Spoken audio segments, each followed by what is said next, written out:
Following Canal Plus's bid to take over MultiChoice, the company's share since has steadily approached the proposed 105 mark, sparking investor confidence. This is despite MultiChoice's rejection of the offer. Analysts anticipate ongoing negotiations between the companies, recognizing potential benefits in consolidation. And joining us to unpack these optimistic developments in greater detail is technology correspondent for Business Day, Mudiwa Gavaza. Mudiwa, always a pleasure. Good afternoon. Good afternoon, Oltando. All right, Mudiwa, let's talk about what we are seeing with the MultiChoice share price right now, which is edging closer to the 105 Rand offer price that Canal Plus put forward. In my mind, Mudiwa, if we're moving closer to that 105, number, we're consuming the premium. We might be, and we've probably eaten it almost already. I just checked the share price just before we got in. We're now at 102. When I wrote that analysis, we're at 98. Because from the beginning of last week, it moved from 86 to 98, which was about a 13% or so rise. And since Friday, this week, this is a second day of gains. It gained again yesterday, gained again today. So now it's just over 102. So it means that we're continuing, to see the momentum in the share price. Now, a couple of questions come. Firstly, many of us believe that MultiChoice's rejection was just part of the dance. Okay. Right? Okay. Someone comes and makes an offer, and you're like, no. Right? and then because they've already proven that they are willing to invest and they've been investing, you're like, listen, come at us with a higher price. MultiChoice's share price went as high as 155 last year. So some people in the market actually estimate to say that perhaps that is, part of the thesis to say if MultiChoice could rise as high as 155, which it did less than a year ago, then perhaps, that's being factored in.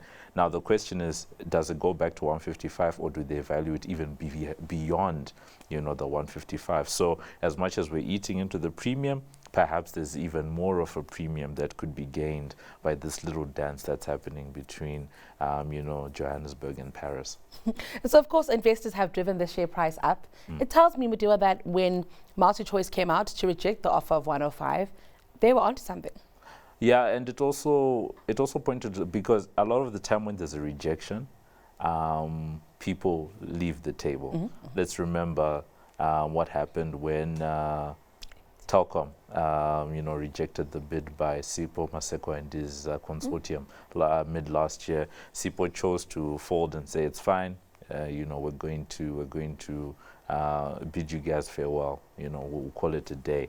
But in this particular case, there's a belief, and that's also one of the things that's being thought to say that one of the reasons why the share price is rising is because people expect that, one, the deal's going to happen, and two, that it's going to happen but at a higher price, that Canal is going to respond. Because right now the ball is in Canal's park. What are you guys going to do now? You came with the offer, it's been rejected. You say you want the asset, how bad do you want it? And of course, at this point, MultiChoice then doesn't have to tell us, how much they think they're worth. No. But at some point they will have, for now they will they'll probably argue when a closed period, all of that stuff. But at some point they'll have to tell the market at least a range, that they believe they're worth. Of course, they might not have to tell us in the media, but at least on the shareholder and investor side of things, you best believe that there are people that are trying to adjust their models. We've spoken to a couple of, fund managers who said we were, valuing MultiChoice on the upper end at 105, right? Because consensus was between 70 Rand and 105. And we spoke to analysts and they said we were, at this level, but now there's a deal on the table. MultiChoice thinks that they're worth more. So we are also now trying to rebalance what our thesis around the investment case is for MultiChoice. Of course, Mudiwa, we have this conversation about seeing MultiChoice really being able to compete in a market where streaming was really eating all of its lunch. And I wonder also if, as we're speaking about this 105 and 155, are we even taking into account what they've just done with Showmax 2.0? I would actually say that the 155, the 105, and the 62, which it bottomed out at in November, are all related to, are largely driven by streaming, right? And the reason why is because a lot of the negative sentiment last year in MultiChoice's share price was actually driven by their investment into Showmax, right? The market was a little bit, tenuous to be like, okay, you guys are pouring, I can't remember the dollar amount, but it works out to 3.6 billion rand.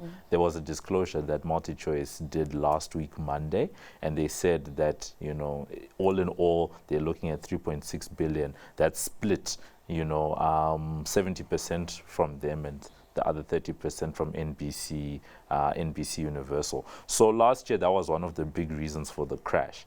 Right. So now that we've gotten over the hurdle of we've now launched this product, some people actually expect that, like any product, you have investment that drives down, your share price, and then you sort of plateau. They call it like a J curve, yes. Right? You sort of plateau for a bit as you launch the new product, and you wait to see how people respond, and then hopefully you then start to see that rise. So we're hoping that the thesis around the streaming is going to work out, and it would actually give, Canal an interesting leg, in the game. MultiChoice is primarily an English-speaking type of platform. Combine that with the francophone type of content, it could be an interesting it could be an interesting mix. You and I could have another conversation, because I think there's a piece of the pie that MultiChoice still needs to work out, which is making their streaming platform available internationally. Netflix is able to invest in content, and wherever you are in the world, you're able to get at least Netflix original content. You should be able to get it wherever you are in the world. The other stuff that comes from the other studios, that's where it becomes geo-restricted. And a lot of people in the African diaspora are asking, why can't we get our own content in other parts of the world? And I think that if they can work out that piece of the equation, it could help them to make the streaming proposition even better. I think that I'm keen to get your thoughts on here. This is definitely an acquisition. It couldn't be a merger. Well, if you're going to believe the CEO of Canal Plus, you would say that it's a merger.